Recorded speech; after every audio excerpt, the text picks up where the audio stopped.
Welcome to Biscuits and Jam from Southern Living. I'm Sid Evans, editor-in-chief of Southern Living magazine. And in this episode, I'm talking with a North Carolina chef who's pushing the boundaries of Southern food. Meherwan Irani grew up in India, where his family ran a kind of bed and breakfast for spiritual travelers from the West. Meherwan would sometimes play hooky from school to go sample the incredible street food of his hometown. But once he moved to the U.S. for business school, he found little resemblance between the Indian restaurants here and the food of his youth. After 10 years in the luxury car business, he decided to open a restaurant of his own called Chai Pani that brought Indian street food to Asheville, North Carolina, and that was recently named as the most outstanding restaurant in America by the James Beard Foundation. I've eaten there, and I'm here to tell you it's incredible. We'll talk about all that and the definition of mind-blasting hospitality on this week's Biscuits and Jam. Meherwan Irani, welcome to Biscuits and Jam. It's a pleasure to be here. Thank you. Where am I reaching you right now? I am in my little cottage at the back of my house in Asheville, North Carolina. It's actually Molly's little cottage, but I've appropriated it for this discussion. Oh, great. I love that town so much. You're very lucky to have landed there, and I know you've really become a part of the fabric of that community. Yeah, it's an easy town to love. It really is one of those few places where you kind of have no choice but to be part of the community. You're going to see people, you're going to run into them in the grocery store, on the street, in the restaurant. And Chai Pani having become such a landmark, it's sort of unavoidable. Occupational hazard. Yeah, right. Well, Meherwan, I want to start out by asking you about your name. Is that a family name? Is it a really common name in India where you're from? So it's not technically an Indian name. It's actually a Persian name. And my last name's a giveaway, Irani. Without getting too far into the history of the great migrations of the world, up till about the beginning of Islam, the dominant religion in Persia was Zoroastrianism. Zoroaster was the prophet, and it predates Abraham. And so when the three wise men came from Persia to meet the baby Christ in the manger, there was probably Zoroastrian priests. But as Christianity and then eventually Islam became the dominant religion in that part of the world, my people, the Zoroastrians, started leaving, sort of like, when the Jews left Egypt to find the promised land. My people left Persia because of religious persecution and found India and settled there. And they came in many waves. So the first waves were called Parsis, and they kept a lot of their Persian customs and the language, but integrated fully with local Indians in the state of Gujarat. And then the last wave, which came maybe in the 1800s, at that point, Persia was known as Iran. And my great-great-grandfather that made that migration to India showed up under a colonial British India and was given the last name Irani along with his new paperwork and his domicile. Not unlike Ellis Island, where a lot of folks found themselves with new names once they arrived in America. So Meherwan is a Persian name. Meher means compassion. It's contracted and changed over the years, but technically it's almost a 100% Persian name. So even Indians will sort of pronounce it correctly, but not be quite sure where it's from. But the average Persian goes, "Oh, Meherwan," and they know exactly what I'm. So there's nothing Persian about me other than my name. I mean, I was grew up Indian. My mom's Indian. It's sort of being, Jewish way, way, way back when from Europe and coming to America. And now I feel both more Indian and American than I ever did Persian. Wow, what a great story. So glad I asked that question. Yeah.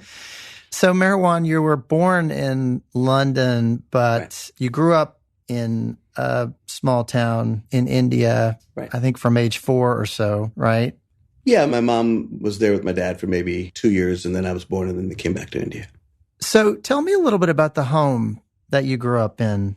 Can you paint a picture of it for me? Sure. So, geography in India is very important. If it wasn't for British occupation, it would have been probably more countries than Europe.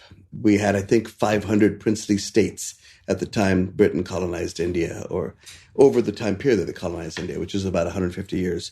So the region I'm from, Maharashtra, the central state, it's on the west coast Maha means great. It's the great state of India. It is to India what California would be to America, like in terms of size and economic impact, right?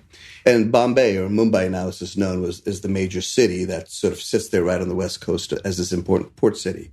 So when you come into Mumbai, it's coastal and tropical to a certain degree, but as you drive inland, you hit this really interesting geographic feature called the Deccan Plateau.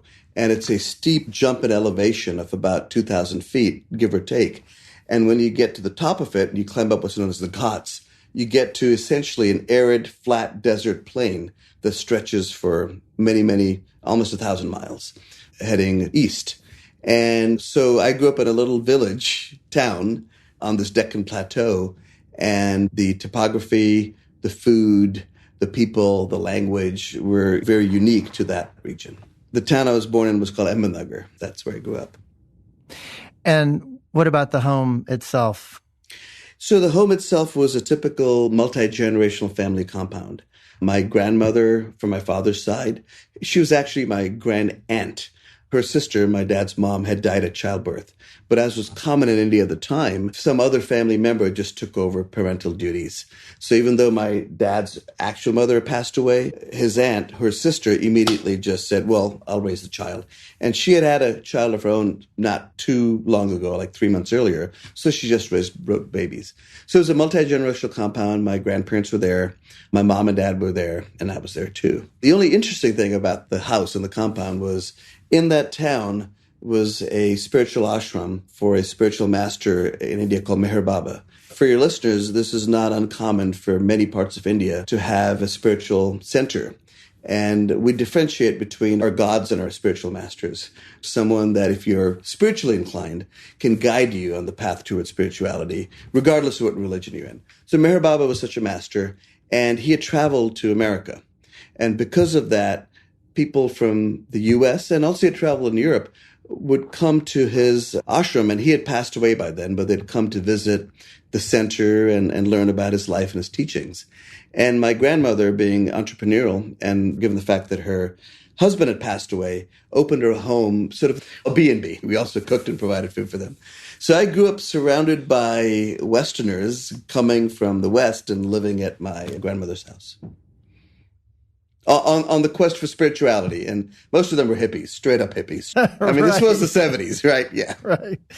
Plenty of California coming your way. Plenty of California coming through, exactly. So tell me about your grandmother. What was she like as a person? I mean, it sounds like she was kind of ahead of her time, being so entrepreneurial, but tell me about your connection with her as well. So both my grandmother, Vilu, and my mother, Amrit, both found themselves forced into being entrepreneurs and sort of head of households at a time where the patriarchy didn't quite give women that kind of autonomy, but they carved it out for themselves. Not that women were necessarily held back. It was just more like most women in India growing up, regardless, played the role of the housekeeper or the housewife.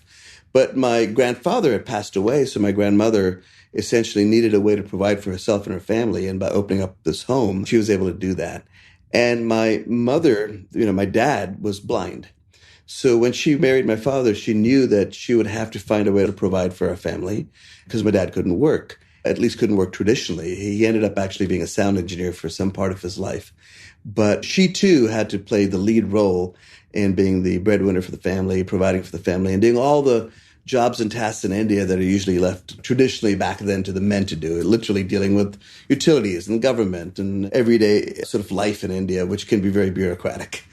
So they both influenced the way I was wired to go out there and make it on my own and not be held back by the norms and traditions in place that usually can be a deterrent to someone wanting to do something differently, A. And B, they both, in my mind, placed the role of the female perspective front and center when it came to business and decision-making and how to navigate through the world as sort of the head of the household. And I think I can draw a direct line from those influences as a kid to how Chai Pani Restaurant Group operates today. What a curveball for your mom with your father becoming blind. Mm-hmm. I mean, what are some things that you learned from watching him navigate the world? Most people, when they first met my dad, didn't immediately recognize that he couldn't see. He was so natural and comfortable and enabled. He had an incredible memory and an incredible sense of hearing. He would memorize the layout of wherever he was within minutes. So even if we went to somebody else's home, within about a minute or two, sometimes he'd ask me, where's the bathroom? Where's the sofa? Where's the table? And you could see him mapping it out in his head. And within minutes, he'd be navigating through a new environment as if he knew where everything was. There was almost something supernatural about it. But I realized, as I grew older, that what it was him being extremely attentive to people's voices, what they were saying, the things they were saying. And I really saw him do it more for everybody else around him, accepting him and being comfortable with him and not feeling like they had to go out of their way to take special care of him. Yeah. Well, so you grew up with some remarkable circumstances and with these clearly incredibly strong women. And it sounds like food was kind of a part of your life from the get-go. Tell me a little bit about your mom's cooking and some of the dishes that really stand out for you. I have to preface all this by saying that I realize that I was extremely privileged, circumstantially. I mean, even though one could listen to my story so far and say, wow, father's blind, grandmother died in childbirth, my mom had to fend for herself in a time where things were difficult for a woman to do that, there were still privileged circumstances that created a foundation for me to be able to do what I do today. And one of them absolutely was the food part of it. So my mom grew up in North India, in Dehradun, a completely different background for my father. Very unusual in India for her and my dad to have married because he's a Parsi, he's from one particular sect, they have their own traditions, they marry within their sect, and Parsis are very particular about marrying within their sect. And in fact, it's one of the tenets. If you marry somebody outside, that person can never be a Parsi. My mom could never be a Parsi. And then my mom up in North India, Hindu Brahmin, again, they're very traditional. They marry again within their own sect, their own caste, their own religion, their own socioeconomic level. So for the two of them to have married when they did was already by itself extremely and highly unusual. The fact that my mom chose to marry my dad knowing that he had this affliction was also very unusual. Most parents want their kids to obviously sort of marry up, if you will, especially with women. And she just felt drawn to want to be of service and not just be in a marriage, but to be of actual use to her partner in life. And then lastly, opening up a home to all of these Westerners coming in, everybody had to scramble and figure out how to cook Indian food in a way that was delicious, tasty, and approachable to a Western palate without dumbing it down, without access to ingredients that were not native to where we grew up. So there was a inventiveness and a playfulness and a resourcefulness with the way my mom cooked that just completely informed my approach to food and what I like and don't like. Well, you also grew up in the hospitality business. There were people coming over for dinner every day, every night. Every day. And it was a formal affair. We had a really long table that could seat up to 30 people. It was full service like you see in Downton Abbey. Folks coming in from the kitchen with platters of food. Everybody was served. You got to remember, most families that were of a certain socioeconomic level were highly influenced by the British because all the social norms that they adopted were English social norms, tea service and things like that. So I wouldn't say we were poor and I wouldn't say we were well off. We were kind of like making our way. They still kept up appearances, if you will, especially with these Western guests coming over. And we were absolutely in the hospitality business. I didn't really recognize that as a kid, but obviously looking back now, I do. What's a sweet that you would have gotten really excited about as a kid? Oh, save or savia. It's a really fine vermicelli that's first roasted, dry roasted with just a touch of ghee, and then hydrated with milk or water and sugar, and then perfumed or scented, if you will, with cardamom and cinnamon, and then garnished with slivered and roasted pan-fried almonds and raisins. And my mom would only ever make it when it was a special occasion, a birthday, an anniversary, or a Parsi New Year. And again, the dish by itself wasn't particularly like, oh my God, this is the greatest dessert ever made. But as a kid, it signified like, ooh, something exciting is happening. Mom's making save. If somebody recently asked me, like, how come you don't have it on the menu? I was like, you're absolutely right. That I need to bring that back. But it just feels like I don't want to have it on the menu as an everyday dish. I want to put it on the menu when something special is going to be happening. Yeah. Yeah. Right. It's everything that was kind of wrapped up with it and all the excitement and the nostalgia. And I mean, if food doesn't make you nostalgic, I feel like you're missing out one of the great joys of food. It's true. The memory, right? Even if you're nostalgic for something that you only discovered recently, like I just feel like one of the great gifts food can bring us is memory. Childhood memories, happy memories, memories of wonderful acquaintances and meetings and places you met. To not have that is just missing out on one of the most exciting things about food for me. Yeah. Well, speaking of memory, so much of your food is based on the street food of India, which must have been a huge part of daily life. Mm-hmm. What is the town that you think about, or even the exact street when you think about Indian street food? That's easy. MG Road, Mahatma Gandhi Road. In America, quite often, there's always an MLK Boulevard in every city, right? Well, in India, there's always a Mahatma Gandhi Road, our great leader. And usually it's Main Street. It's the street where commerce, business, trade happens. So as a kid, I would skip classes and wander down to MG Road and hope to God nobody saw me that would report me to my parents.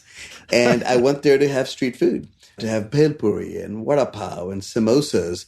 And because of just the amount of sheer traffic on MG Road, that's where the majority of the street vendors and hawkers would set up shop. And the other place that I would sneak off to and find the street vendors would be, there was an intersection in my hometown with the main bank, the State Bank of India, and the post office across from each other. And if you're wondering, well, what does that have to do with street food? Well, anywhere hordes of people are waiting in line to get inside to do business, a street food little enterprise will set up. And trust me, the Indian post office, you'd be waiting for hours to get inside back in the day. And the same with the bank. We had 1 billion people trying to squeeze through tiny little institutions that weren't set up for this kind of massive humanity. And oh my God, the street food outside those places, I still remember till today. I can still remember the taste of that illicit samosa that I skipped class to eat. And it was all worth it, even though every now and then I get busted and just get in so much trouble.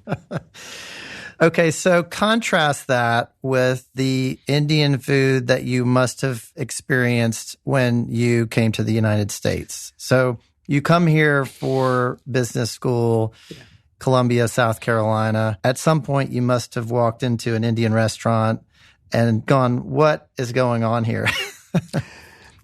That moment that our parents' generation talk about when the Wizard of Oz goes from black and white to Technicolor, and it changed everything, right? Well, this is the opposite. Imagine the complete opposite. Going from full Technicolor of Indian food to this black and white buffet in a strip mall in Columbia, South Carolina, which is where I was doing my MBA at the time. Honestly, I don't know why it affected me more than anybody else around me. I was there with other friends, and they were like, it's okay, it's some reminder of home. And I was just like, this is ridiculous. How are you guys eating this? I don't want to diss on, the family that probably ran this place. They were just doing what they had to do. But there was just never a sense of craftsmanship in it. It was utilitarian. It was just like, this is what Indian food looks like to Americans as popularized by the British. And this is what we're doing. It's a way to make a living. Many cultures probably went through this when they first came to America, and the restaurant being one of the easiest entry points into American business and entrepreneurship, if you come with very little from wherever you came from. But for me, it just was an anathema. I just couldn't wrap my head around the fact that such an incredible cuisine that was so broad, so varied, so exciting, so many aspects of it had been reduced to this narrow, monochromatic version of Indian food, curries in a buffet. There was something about it that just felt wrong at every level. Well, and I'm guessing you couldn't really trace any of those dishes back to a particular place or region or town, let alone street. No, there were definitely origin stories for each of these dishes. Like, what were the popular dishes? Chicken tikka masala. Well, we know the story of, where that came from and how that evolved into a dish. Saag paneer, naan, tandoori chicken.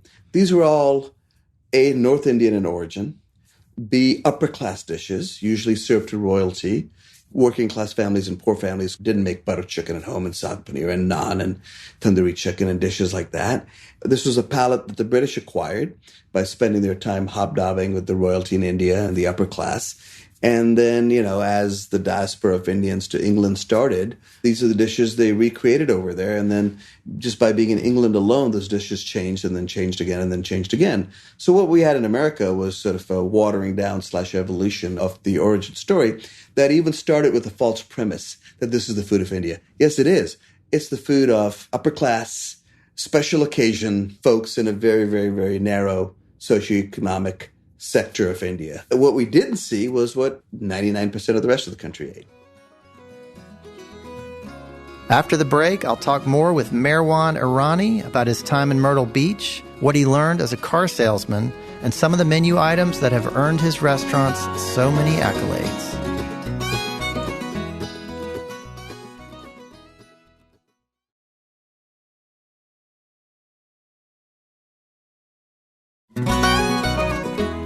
Welcome back to Biscuits and Jam from Southern Living. I'm Sid Evans, and today I'm talking with Asheville, North Carolina chef Meherwan Irani. An Indian comedian, this guy Russell Peters, who's become very, very popular. He's Canadian Indian, actually. I was watching him talk about when he was in India. He did a show, and at the end of the show, an Indian gentleman came up to him and said, "Russell, you were fantastic. You were mind-blasting." And Russell goes, "Well, I think you mean mind-blowing." And the Indian goes, No, anybody can blow minds, but you blasted my mind." So when I was trying to find our version of, just hyperbole, like what's more than blowing someone's mind? It's like, we're going to blast their minds. So we co-opted the word mind blasting. Will Guidara, Danny Myers from 11 Madison, he just wrote a book called Unreasonable Hospitality. And I think the essence is the same, right? The hospitality that's so incredible, it almost would seem unreasonable. So basically, mind blasting is our version of that. Hospitality is so insane that it actually blasts your mind to smithereens. And I'll tell you a quick story that demonstrates that. So at Chai Pani Decatur, one of our GMs, this is way back in the day, like 2014, 15, noticed a takeout order at the counter that was still sitting there for an hour. So he looks up the number and calls the guy and says, "Hey, this takeout order is just sitting here." And the guy's like, "Oh my God, my car broke down on my way to pick up this order, and I'm sitting here waiting for AAA to show up. It's a blown out tire or something." And Josh goes like, "Oh, well, that's a bummer." We said, "Well, where are you right now?" And the guy goes, "Oh, and it was like a quarter mile away from the restaurant." And he goes, "Yeah, I'm so sorry. I'm happy to pay for the meal." And Josh goes, "Well, no, don't worry about it. Don't worry about it at all. This is fine. Don't worry. I hope everything works out fine." Josh runs back in the kitchen, refires the entire meal, packages it up, grabs a cold beer, puts it in a paper bag and writes on it, "Don't worry, be happy," and drives over there and finds the guy at the side of the road and delivers the hot food and the cold beer to him on the house. That is mind blasting. That is mind blasting. And we call it like creating a legend. And I keep telling everybody, like, give me another mind blasting legend. And we got lots of them, but that's the best one. Yeah. And that guy's told that story 100,000 times. 100 times. Can you believe what this restaurant did for me? Yeah, exactly. But that's not why Josh did it. Josh genuinely was like, "Good God, it's 100 degrees in Atlanta summer. This guy's dying on the roadside." That's why he did it. Yeah. I love that. I want to ask you about your experience of South Carolina more generally. So you go to work in a restaurant in Myrtle Beach. You met your wife, Molly, there. What was that experience like for you, just being in that town and working in that business? A fabulous experience. It was my introduction to Americana, Myrtle Beach, South Carolina. It's like lovingly referred to as the redneck Riviera, but it was all American. And for a kid coming from India, yes, in the movies I saw LA and New York and thought that that's what America really was, big cities with skyscrapers and sort of this where every movie was set, right? But then to end up in both Columbia, South Carolina, and Myrtle Beach, which is 3 hours away, which is where I'd go to during my summers and breaks, because there was a family there that I knew, was my immersion into American culture. Not just American culture, but Southern American culture. And I really wouldn't have it any other way. But quite often in our quest for a sort of multicultural, diverse America, we gravitate to our large cities. And we forget about small towns that absolutely have soul and heart and plenty of people that will also accept you with open arms. And here was, a brown 20-year-old. Yes, were there instances where I, experienced racism or bigotry or any of that stuff? Absolutely. Was it disproportionate to the amount of times that people welcome me in? Absolutely. Way far outweighed by the hospitality that I found in the South. So till today, I cherish and value that as an important lesson. We just can't write it off as this one stereotypical Southern America or small town America. And then working in what ended up being my wife's mom's restaurant, but at the time she was just my boss, was also amazing because not only was I experiencing Southern hospitality, I was providing it. Little old ladies would come in and ask for me sometimes to be their server, even though I was a terrible, terrible server, because they just wanted to ask me questions. Where are you from? And is it true in India there's tigers roaming the streets? And, and have you ever been in an elephant before? And it was just lovely and darling to sit there and chat it up with a bunch of blue hairs, as I would affectionately call them, about my upbringing and just the amount of interest they had in where I was from and what brought me to this part of the world. It was, ironically, my introduction to great food, working at that particular restaurant.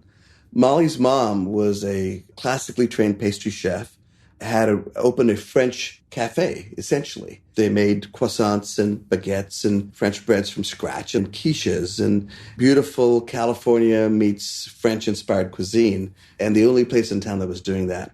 And if I'd worked anywhere else in Myrtle Beach, I'd have probably grown up just thinking that fried fish is the standard. But here I got to appreciate a homemade vinaigrette, quiche made the right way. It was a remarkable food experience in what would have been otherwise a food desert. What was the name of the restaurant? It was called Latifs, Latifs. And Latifs is a Persian word, sort of meaning, the best of the best.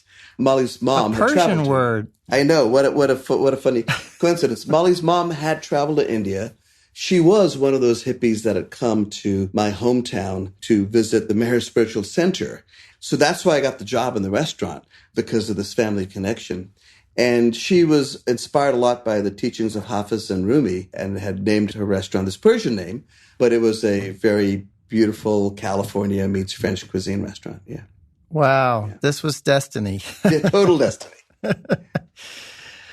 So, Meherwan, you were in the car business for a long time, and I don't think that is a very common background for chefs, at least most of the ones that I've talked to. What are some things that you learned from that experience that made you a better chef and a restaurateur? Oh, everything, Sid. Everything. I think it should be a required course in every college to go sell cars for a semester. Think of this for a second, right? Yes, I work for Lexus. And I worked for Mercedes-Benz. So I was working for two very sort of upscale luxury car brands, right? There's no other place on the planet where you will learn more about human psychology, the way people negotiate. Think about this. You and let's say your partner walk onto a car lot full of apprehension and misgivings. And I have to learn how in 30 seconds to a minute to come across as being genuine, authentic, actually caring about you and not just selling a car, and help you make, after a home, probably the single largest financial investment you'll make. And it's not even an investment because the minute you drive off the lot, the thing's just plummeted in value, right? Right? A car dealership lot is an intersection of a lot of really serious human emotions. Fear, anxiety, you're about to spend this massive amount of money, ego, you're buying a Mercedes because of how it makes you feel. All these things that I think drive human behavior, whether you're in a restaurant, whether you're buying a pair of clothes, whether you're buying a watch, whether you're buying a car. All of those lessons of how to truly create a brand that tells a story, that engages people, that makes them want to lean in, how to instantly, for a server, in a matter of minutes, establish a real relationship with you, not a transactional one where you're paying money, we're bringing you food. I learned this all from the car business. Wow. I loved the car business. I mean, if it wasn't for the universe and its twists and turns, I may have still been in the car business, probably owning a dealership at this point. Well, I love that. And it sounds like they might need to have a semester abroad for people at the Culinary Institute of America to go sell some cars. You learn about inventory. You learn about managing people. You learn about business. You learn about cash flow management. You learn about loans and banking. I mean, everybody thinks the restaurant business is about food and service. And no, that's just the product. Right? The business is people, money, real estate, relationships. It's a lot more. And that you don't learn in the restaurant business. If you don't learn it somewhere else, you're coming in at a disadvantage. So, Meherwan, you own a lot of restaurants now and manage a lot of people. But I want to start out talking about Chai Pani, which really launched everything. Mm-hmm. What were some of the first things on the menu? Oh, God, the sloppy chai. I remember when I put it on the menu, I just had this feeling like, oh, this is going to be huge, right? Because I was thinking it's sloppy Joe, it's sloppy chai. Like, they're going to love the way this tastes. When it's still on the menu, right? Absolutely. Not only still on the menu, but one of our gateway dishes, like that gets people in the door where they feel comfortable ordering something and then they can broaden their horizons. The okra fries, I was so tickled pink when I came up with that idea. It just was this beautiful play on Southern things. The kale pakoras, I was just tickled about that one because I never grew up eating kale. I had no idea what this vegetable was when I came to America. And the idea that when all else fails, batter and fry it, like that's the most Southern thing you can do. So that was fun to put on the menu. But I really wanted to make sure that there were going to be dishes that just made you sit upright and go, holy what just happened? And the SPDP was one of them. It's this little spherical ball that's hollow. Imagine if you took a Ritz cracker and puffed it up into like a little mini football that's hollow. And then we poke a hole in it and then stuff it full of just incredible goodness. Mashed potatoes, onions, cilantro, green chutney, tamarind chutney, and tons of sweet yogurt. And then top it with this massive, crispy, crunchy mess of noodles called save. And you pop the thing in your mouth in one bite and you bite down and it shatters. And your mouth just explodes with cold yogurt and warm potatoes and crunchiness and softness. And it's that moment where you go like, oh, this is Indian street food.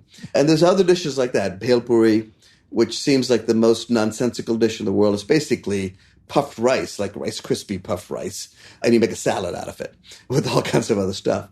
All these dishes are still on the menu. There's some that have come on and come off, but there's a handful that to me define the essence of Chai Pani. And it's so good, by the way. I've only been to the one indicator, but everything is just such an experience. Makes you want to turn the car around and go back right away. So, Meherwan, about this time last year, you won the James Beard Award for Outstanding Restaurant for Chai Pani. And in your acceptance speech, I heard you talk about the power of a restaurant to change people and to change communities. What are some of the ways that you've seen that happen? A restaurant is really a remarkable nexus between a community and business. It can't exist without community. It's a space for exactly that, to create community. And so there's a powerful platform to do and be more than some of its parts. Here's an example. I've seen neighborhoods transformed when a restaurant opened there. I love Danny Meyer's restaurant group, Union Square Hospitality Group. And when he first opened Union Square Cafe in the neighborhood he did, it was just a neighborhood that nobody went to for anything. How do you, quote unquote, change a neighborhood? Open an amazing restaurant there. When we opened in Buxton Hall on the South Slope, at the time, nobody went to the South Slope. There was nothing there. Us opening and a handful of other businesses transformed the South Slope of Asheville to now this vibrant sort of economic center of town that's even got its own little business district. So restaurants have the power to change physically the feeling of the area. Then community can change because a restaurant has so much power to give back. What's the first thing everybody tries to figure out when it's the fan, quote unquote? How do you feed somebody and how do you get them water? And usually the first responders after actual emergency responders are restaurants and chefs showing up with food. Why? Because once you're safe and you're sound, we need to feed you. And when a fundraiser needs to happen for something important, and there's usually food involved, and when a platform needs to exist for somebody to speak up against bad decisions or things that need to be taken care of, I found that restaurants and chefs have very powerful voices. Maybe it's just the relationship most of us have to food, it being so primal, that the place that feeds you well, you pay a little more attention to what they're saying, what they're doing. And I know there's a lot of like hey, you're a restaurateur, stay in your lane. And I would argue, no. Cooking food is actually just an occupational hazard of creating a space for the community to come and commune with each other, with the staff, with the people we have. I mean, I can go on for an hour, Sid, about how I believe most restaurants don't recognize how much power they have to make an impact in the community. Many do. And many have yet to realize that they can be agents of change in very, very powerful ways. Let me put it this way. The entire industrial food chain exists because restaurants did that. And the reverse is also true. We're changing the industrial food change and moving back to sustainable farming and agriculture, also driven by restaurants and chefs. It goes both ways. There's a lot of power. Yeah. So, Meherwan, I've seen you post about going back to India and taking some of your staff with you. What was a highlight of your last trip? This was an interesting highlight, but one of our staff members, Raj, our GM at Botiwala in Atlanta, ended up getting such a severe case of gastroenteritis that he had to be hospitalized. Gosh, no. So the rest of my team went back to America, and I stayed behind with him. There was no way he could travel.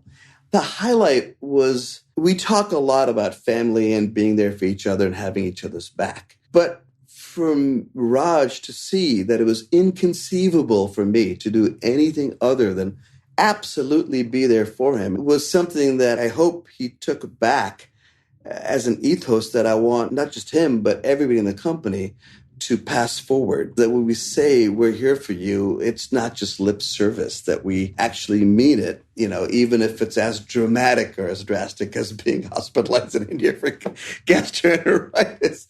Separate from that, the entire team got to attend the wedding of one of our longest-serving employees, Daniel Peach, who's our chef de cuisine, our culinary director.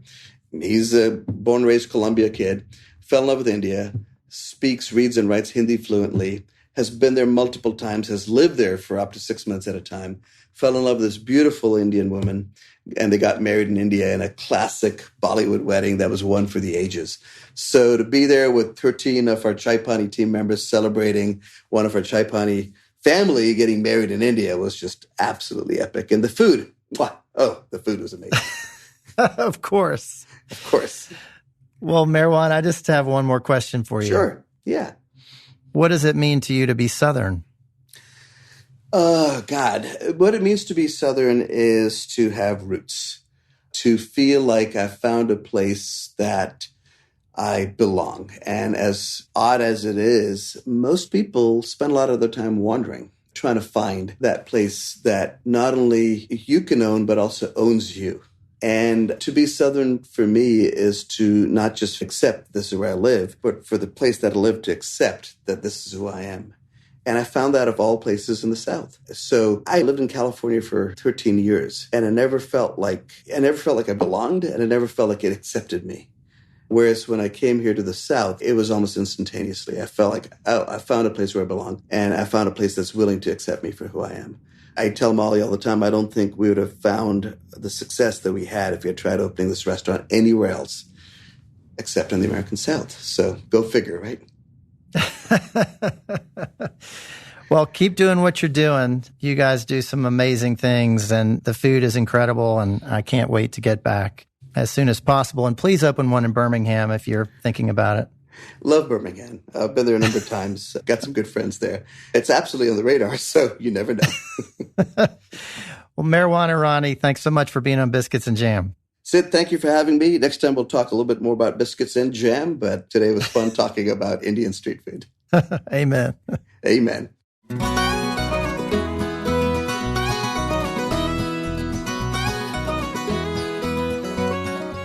Thanks for listening to my conversation with Meherwan Irani. Southern Living is based in Birmingham, Alabama.